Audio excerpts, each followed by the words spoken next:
It is clear that we are facing a new wave of the pandemic with this Delta variant, and we're hearing a lot of pretty scary stuff. But it's important to put it all into perspective and actually take a look at the data. To do that, we are joined now by Casey Decker. So Casey, are things bad right now?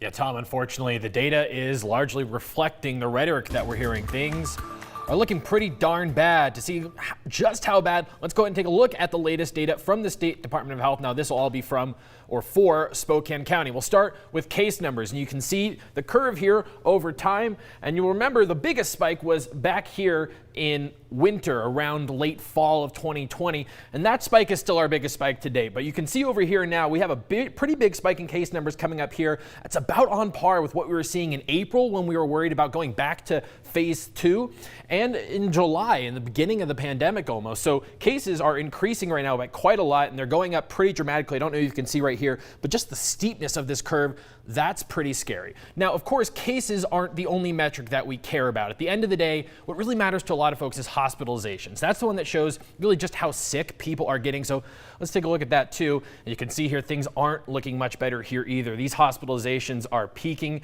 They're not quite as high as we saw earlier in this year or last winter when we had that really bad outbreak, but they're about on par or worse than most of what we saw in all of 2020 when we had all those restrictions, when we were fully locked down.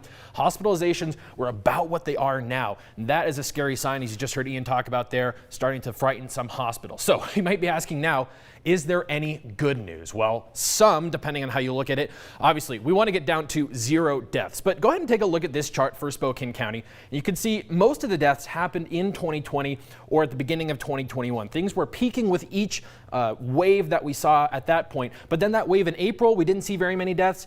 Unfortunately, with our current wave, we are also not seeing very many deaths there. So at least right now, people, even though they are being hospitalized at a pretty high rate, they're staying alive. So that is the good news, but still some scary stuff we're seeing right now. Later on tonight, I'll also be taking a look at projections to get a sense of whether or not experts think things are going to get even worse from here. We'll be breaking that down in our 6 o'clock show. Tom, Mark?